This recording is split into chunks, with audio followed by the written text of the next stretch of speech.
મિત્રો નમસ્તે. જે માગો તે મળશે. પ્રકૃતિ પાસે તમે માગો એ તમને મળે છે. આ વાત ફાઇનલ છે. બાઇબલે એવું કીધું ને કે ખખડાવો તો ખુલી જશે ને શોધો તો મળી જશે. આ એક મનોવિજ્ઞાન છે. આપણા શાસ્ત્રોએ પણ આવી જ વાતો કરી છે. આપણું જેનું ચિંતન કરીએ, ક્રિટ ભમરનો સિદ્ધાંત આપણે કહીએ, જેનું ચિંતન કરીએ છીએ એ બને છે. જેનો આપણે ડર હોય છે એ બને છે.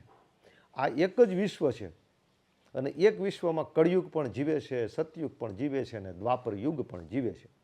આપણે જે યુગના માણસ હોય એવો યુગ, એવું વિશ્વ આપણી પાસે આવે છે. આપણાથી હજારો યોજનો અનેક વિશ્વ ઊભા છે. કળિયુગ છે, સતયુગ છે, દ્વાપર છે, બધા યુગ, બધા વિશ્વ જગતમાં તમે આજે જેટલા વિશ્વ જુઓ ને બધા જ વિશ્વ દૂર દૂર ઊભા છે.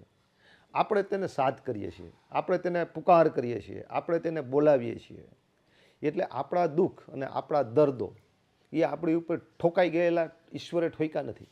એને આપણે છે ને બોલાવેલા છે, એને સાધ કરેલો છે, એ જ આપણી પાસે આવે છે. એક મેં સરસ લખ્યું છે, અત્યારમાં વાંચું છું.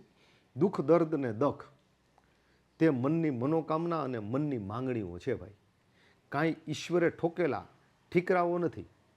દુઃખના ડુંગરાઓ, દર્દના સાગરો અને દુઃખના ઘમઘોર વાદળાઓ તે આપણા માગેલા, ચાહેલા અને બોલાવેલા બેલીઓ છે. તેને આપણે સાથ કર્યો અને એટલે તે આપણા ઉપર આવીને મંડાણા છે.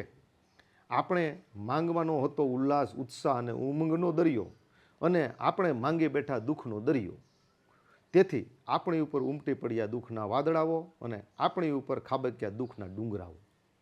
જેવું માંગશો એવું આવશે, જેને સાથ કરશો તે દોડીને આવશે. આપણી કલ્પનાઓ ભય અને ડરની હોય, આપણો વિશ્વાસ અને આપણી શ્રદ્ધા આસ્તિકતા કરતાં વધુ નાસ્તિકતાની હોય, આપણો દૃષ્ટિકોણ સર્જન કરતાં પ્રલયનો હોય, નેગેટિવ હોય, આપણી વિશ્વ પ્રત્યેની માન્યતા પોઝિટિવ કરતાં નેગેટિવ હોય, તો બધા જ વિશ્વ જ્યાંથી આપણું વિશ્વ શરૂ થાય છે તેની ક્ષિતિજોએ ખડા પગે ઊભા જ છે. આપણા હૃદયની અંદર જે ચાલે છે એ ત્યાંથી ચાલતું થાય છે. એક ઈશારા કાફી હે. માંગશો તે મળશે, શોધશો તે જડશે, ખખડાવશો તે ખુલશે, ગાશો તે વરસશે અને પુકારશો તે પહોંચશે જ. તમે શું માંગો છો? તમારે જોઈએ છે શું? વિકારો કે વાસનાઓ જોઈએ છીએ? એનું ચિંતન કરો, એનું મનન કરો. વિકારો અને વાસનાઓને વિચારો, એ આવશે. તેનું જ ચિંતન અને તેનું જ મનન કરો. તે માંગો, તેમાં ગૂંચવાઓ, તેમાં રમમાણ રહો, તેમાં ચિંતન કરો તેનું અને તેમાં લેપાઈ જાઓ. તે બધું જ તમારી પાસે આવી જશે.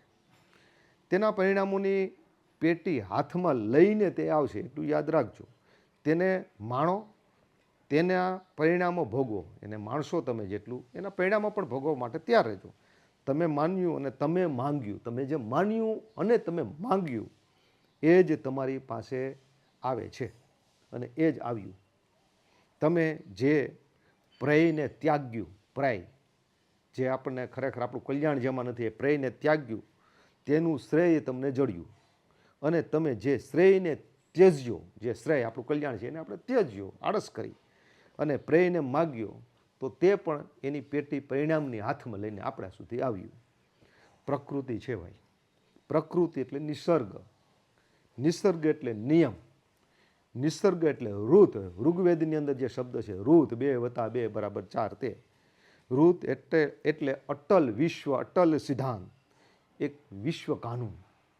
અને આ વિશ્વ કાનૂન એટલે મનુષ્યમાં સમાયું છે તે પરમ તત્વ. તેને પરમેશ્વર કહો, બ્રહ્મ કહો, પરમ પિતા કહો, ઈશ્વર કહો કે અલ્લાહ કહો, તે બધું જ બ્રહ્મ છે. જેનું પરમ કેન્દ્ર બિંદુ મનુષ્ય છે. તે મનુષ્ય એટલે હું છું. હું ચાહું તે મને મળે છે, હું માગું તે મને મળે છે. કેમ કે મને ઈચ્છાનું સ્વાતંત્ર્ય ઈશ્વરે આપેલું છે અને તેથી મારા ભાગ્યનું વિધાતા હું છું. અહમ બ્રહ્માસ્મિ, ઓમ તત્વમસી, સોહમ સોહમ. એટલે મિત્રો, આપણે છે ને જે માગ્યું હોય ને એ જ આપણી પાસે આવે છે. આપણો વર્તમાન, આજનો વર્તમાન છે ને ગઈકાલનો આપણો ભૂતકાળમાં માગેલી મનોકામનાઓ છે અને આજે આપણે જે ચાહીએ છીએ એનાથી આપણું ભવિષ્ય બનશે. એક મેં વાર્તા સાંભળી હતી કે એક માણસ જંગલમાં ચાલતો ચાલતો જતો હતો ને થાકી ગયો એટલે એક ઝાડવા નીચે બેઠો. ઝાડવા હેઠે બેઠો ને એ ઝાડવું કુદરતી સંયોગ થયો કે એ કલ્પ તરવું હતું, એટલે કે કલ્પના કરો ને એ હાજર આપી દે એવું કલ્પતરુ, એ કલ્પનાવાળું એક વૃક્ષ છે. એની નીચે બેઠો હતો ને એને ભૂખ ખૂબ લાગી હતી. ઈચ્છા થઈ કે અહીંયા એક થાળ આવી જાય તો જમવાનું સરસ મજાનું ખાવાનું કંઈક મળી જાય તો આમ ડાઈંગ થઈને એક થાળ આવી ગયો જમવાનો. એણે તો ખાધું, જમી લીધું. જેમાં પછી એમ લાગે ઓહો કેટલી સરસ ઊંઘ આવે, અહીં થોડુંક સૂવાનું મળી જાય તો. ત્યાં તો સરસ મજાનો આવાસ ને એનો બેડ આવી ગયો, સૂઈ ગયો, સૂતો હતો.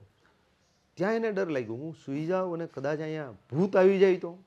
ત્યાં ભૂત આવ્યું અને એમ થાય ભૂત મને ખાઈ જાય તો એ ભૂત એને ખાઈ ગયું. બસ આપણી કલ્પના છે ને આવી છે મિત્રો.